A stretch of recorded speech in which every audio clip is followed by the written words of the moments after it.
You are listening to Changes Big and Small. This is Demian, your host, as we explore what makes change exhilarating. Each episode, we'll meet one person who's found freedom by embracing change.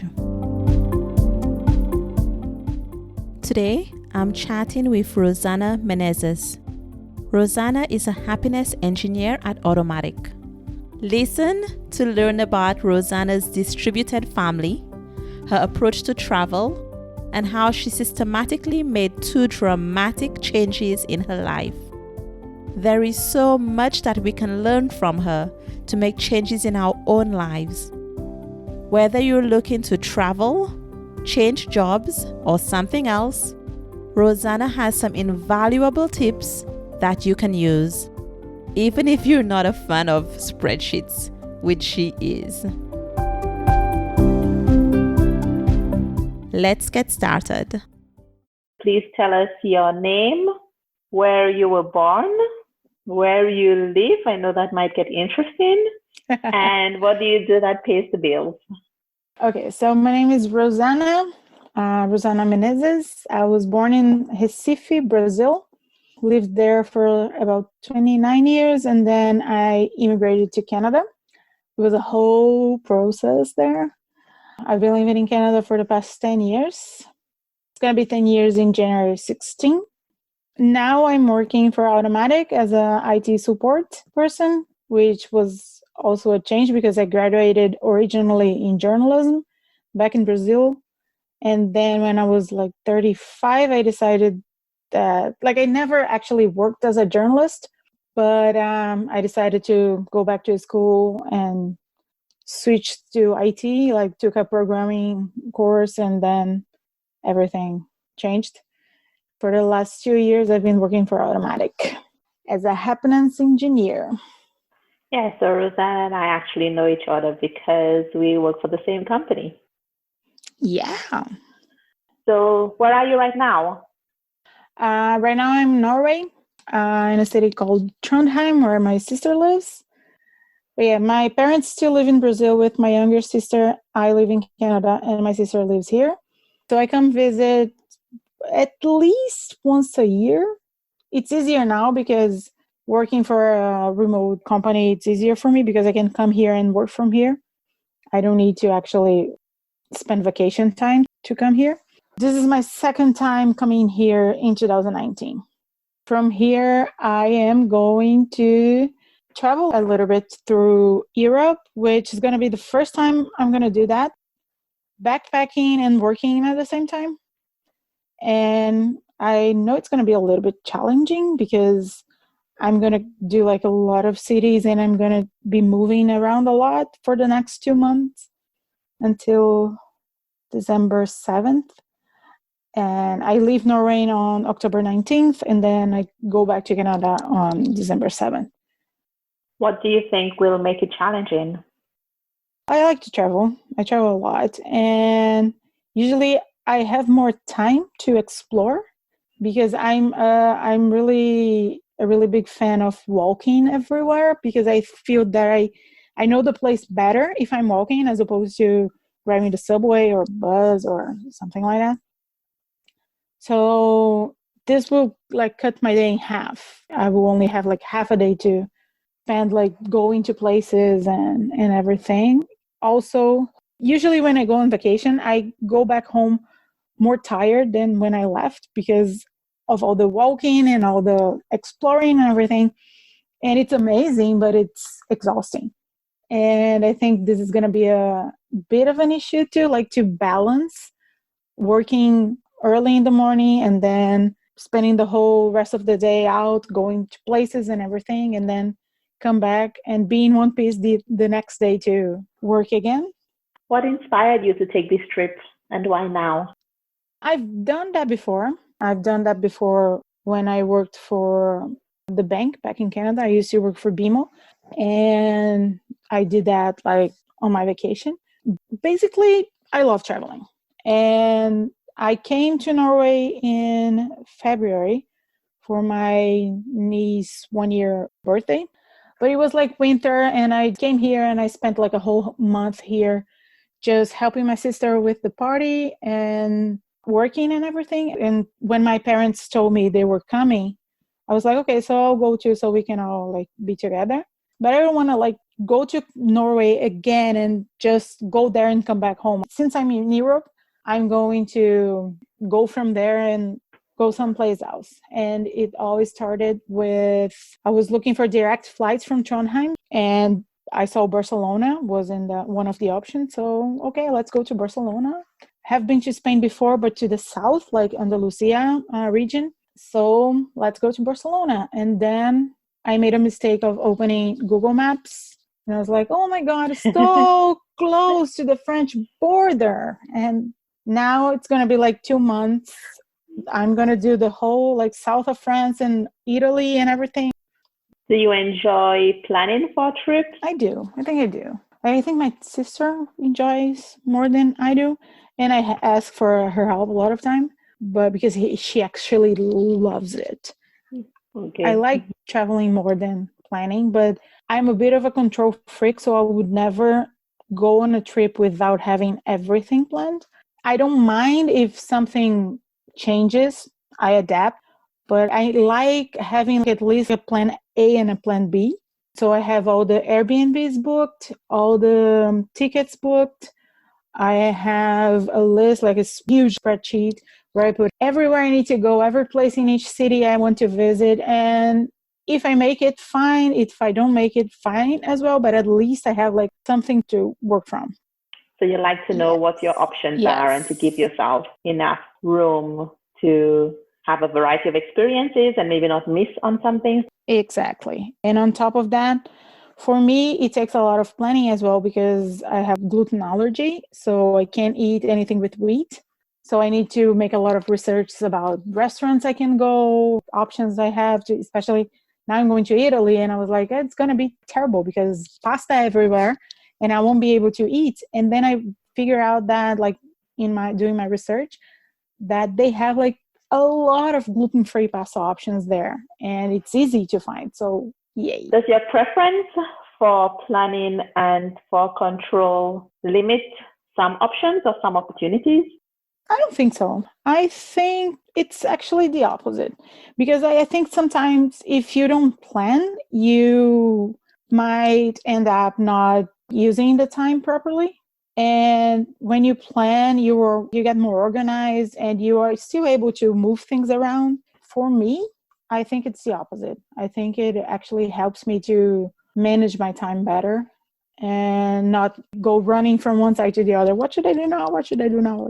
In Italy, I have 2 friends meeting me there from Toronto. They are going to fly to Rome. And I think it was like 2 months ago, we were planning this specific part of the trip. And I was just telling them, like, do whatever you want to do because I'm going to spend more time there. So for me, it's fine. You only have like 10 days there. So whatever you want to do, I'll join you. And whatever it's left that I still want to do, I can do later. So they were like planning and everything. And we wanted to go to Pompeii. And there was only a few spots available on those organized excursions, like leaving from Rome to Pompeii. Can you imagine if you leave that to decide that last minute? You won't be able to. You seem to be very comfortable with changing places because you've lived in Brazil, you've lived in Canada, you're doing this, what to a lot of people might look like a big trip because you're traveling away from your home for about 3 months. You've changed jobs, you've changed whole careers from being a journalist to working in IT support. Out of all of those changes, and I'm sure this is not an exhaustive list, what is the biggest change that you've made in your life? I think moving countries is the on the top of the list because it took years of preparation. When I decided I wanted to move, because to me it was more of a feeling that I never belonged in Brazil, so it never felt like home to me. So it was like, okay, this is not my place. I need to find my place in the world. I had been to Canada before on vacation, and after I graduated, I started researching for ways to immigrate legally. Then I found about the immigration process. And it took me like 2 years I already knew how to speak English, but I had to learn French because there was a whole point system that I had to achieve like a certain amount of points. So I had to study French.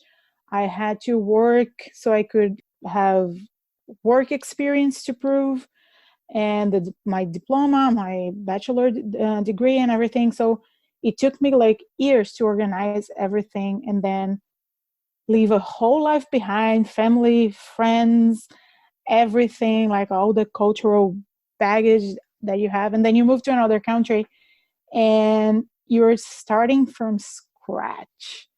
And it's like you get to the supermarket, you don't even know the toothpaste brand you like.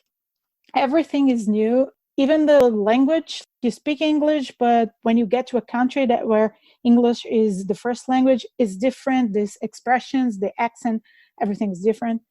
And the weather, I came from a tropical country to a giant igloo, and everything was like crazy different. And I think this is definitely on the top of my list, but I would do everything again. But it wasn't easy. When I first moved to Canada from the Caribbean, from St. Lucia, one of my most distinct memories of winter is it was a beautiful sunny day. And I think we'd had a very dreary winter, and I was so excited for the sun to be out that I said, "Oh, I'm going to go outside." And I ran outside, and it was the coldest day imaginable. You know how you can have those crisp, cold days, blue skies, beautiful sun, but freezing cold? That was exactly what it was. And I remember being shocked by that and having to make the connection that, oh, sun no longer means warm outside. And it might seem a bit obvious. No, it isn't. It's actually like the coldest days are the ones with blue sky. And yeah, it's shocking. You said you had a lot of preparations to do. How long did that take? From the decision to applying to the process, actually sending the documents, it was 2 years and another year of waiting. I had an interview with the Canadian government in English and French. And then this is how the process was 10 years ago. Now it's completely changed. So after you get your approval, you had to go through some medical exams, and then you sent your passport, they sent back with a visa. And this whole process took 11 months. So it was almost like 3 years between the decision and actually moving to Canada. Wow. Having 2 years of preparation, to a lot of people, that might sound impossible. How do you go from, I really want to move to Canada, and there's all those things that I have to do, to actually getting them all done in a systematic way? How did you approach that? It's similar to what I did when I decided to switch careers too. I think the first phase is like research. Read everything you can, find every information you can about whatever you're trying to do. The good thing is Google was already here, so it helped me a lot. Some people get stuck in the research stage though, but that didn't happen to you. So how did you know to stop and move on to the next stage? First of all, I created a group.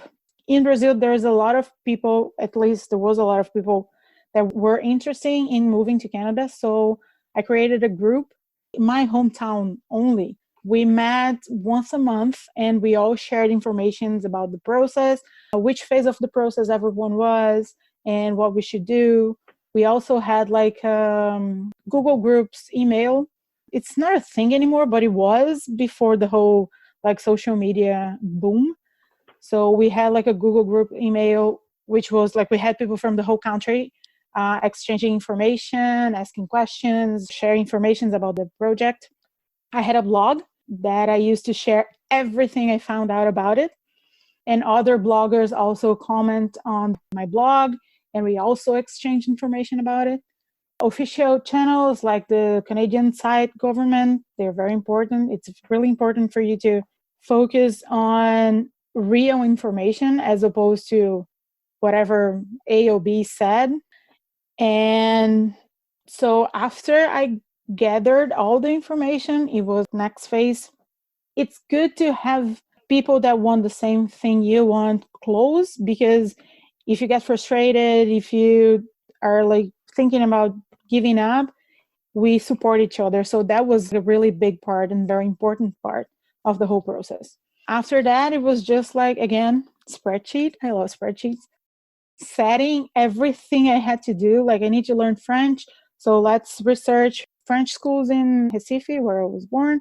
The best courses, where do I need to go? What do I need to do? What do I need to learn? I had 3 different teachers, tutors, and on top of a course that I was taking, that was like every day, 2 hours a day, and I was working at the same time. Also, to me, there was a huge part, which was saving money for the whole process, because the process was expensive. Plus, you had to have some money to bring with you to prove that you were able to survive until you actually find a job. It was very similar to what I did when I switched careers, because when I decided that I didn't want to work for the bank anymore, I really wanted to work with IT. When my course was close to an end, I decided that I wanted to work remotely as well, especially because of my nieces. I wanted to be able to spend more time with them. So what I did was I started Googling the best companies to work remotely from. And I came across this article listing the 10 best companies to work with. And what I did was I went into every side of every company and I looked at every IT position, what they were asking for, what would I need to improve, what would I need to learn, made a list and start working on it. Automatic, it was like the number 1 in the list. To my luck, they had the support position open. It was like a fit to me. I didn't even have to wait a lot because I already had the skills.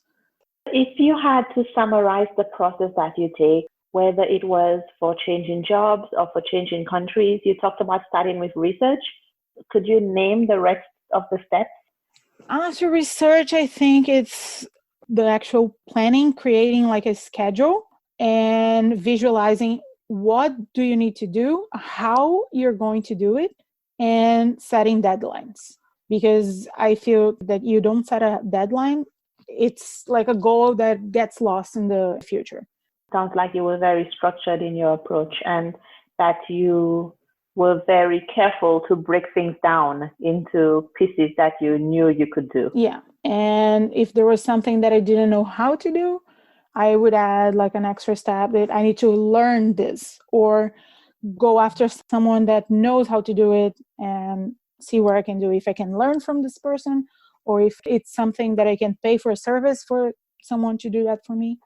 When you want to learn a new skill, how do you go about it? I would say the internet. Sometimes I just buy books and I try to learn by myself.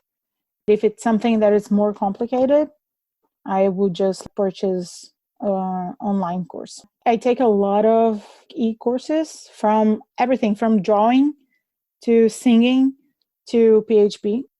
And it sounds like you also had this network, right? And so you were sharing information and you were also learning something from other people's experiences. Yes.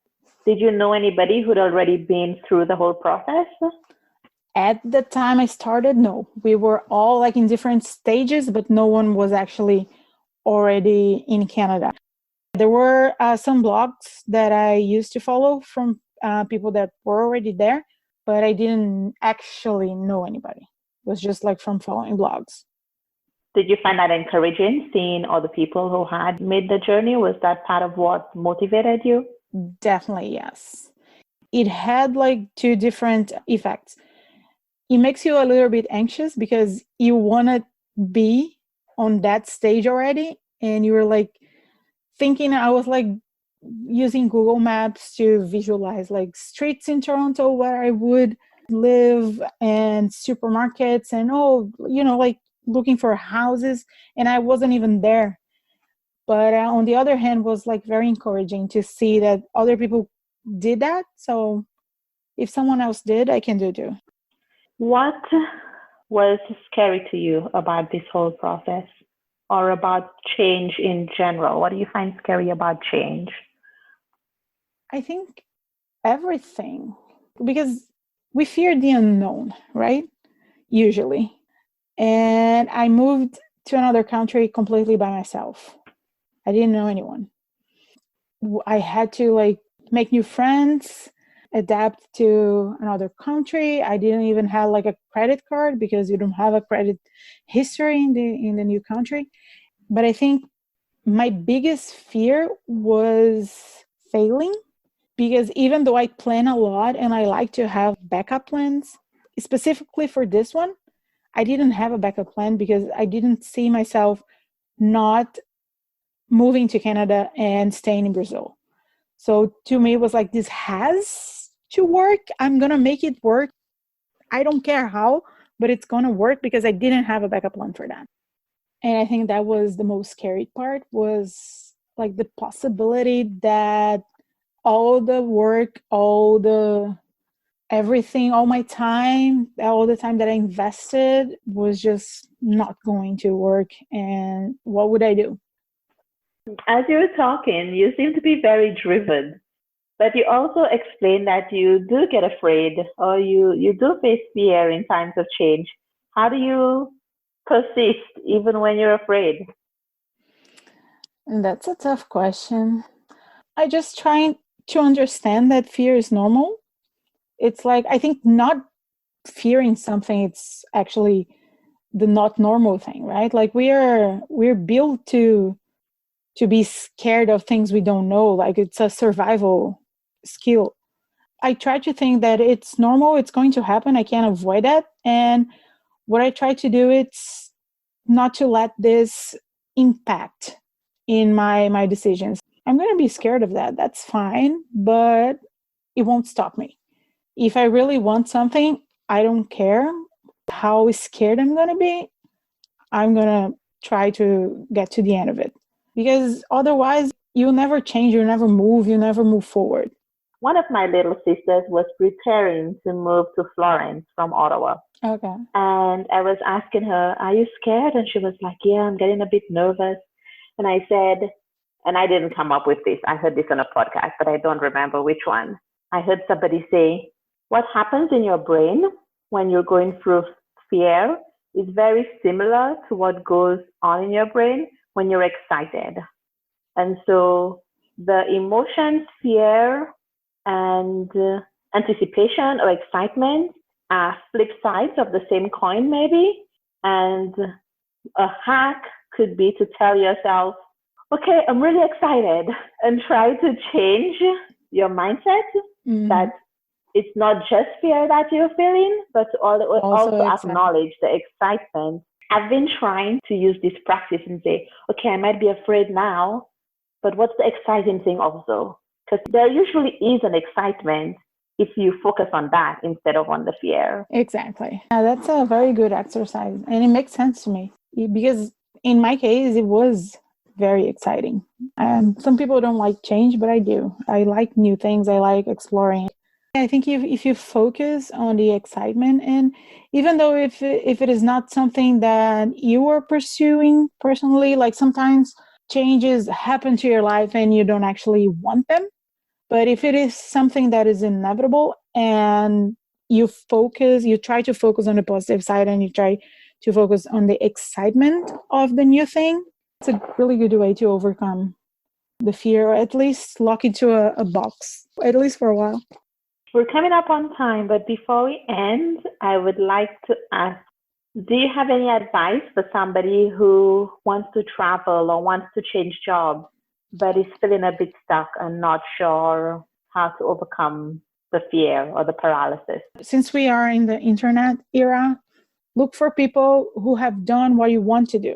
So look for bloggers or, I don't know, Instagram accounts or forums Look for people who had traveled to the place that you want to travel or had made a career change like the one you want to do. Don't fear to get in touch. A lot of people are very approachable, especially if they have a blog and they share their experiences. So ask questions, ask for advice, look for meetup.com. If they have like meetups with people that share the same interests, you have to go out and meet new people and exchange information. If you don't find like a group of people who do that, create one yourself, start a new group. We have like Facebook, we have Instagram, we have like a bunch of tools today that would help you getting people together that share the same interests, that have the same goals. Just acknowledge that getting stuck is part of the journey, and breathe in, breathe out, and just keep going. Thank you very much for this chat. One of the reasons that I love doing this is because I always learn something new, even about people that I know. And that was definitely the case here as well. Thank you. Thank you for inviting me. My pleasure. Learn about Rosanna by following her blog, allonsy.blog, ALLONSY. You can also connect with her on Twitter, Rossana Menezes, or Instagram, rosanna.menezes. Please check out the show notes for the spelling of her name. Thank you for joining me for this episode of Changes Big and Small. For more great episodes like this one, don't forget to hit subscribe in your favorite podcast app. This will let you automatically download new episodes every week. Your tip from today's interview is: find one person that can mentor or inspire you to reach your goals. You can start learning from them today.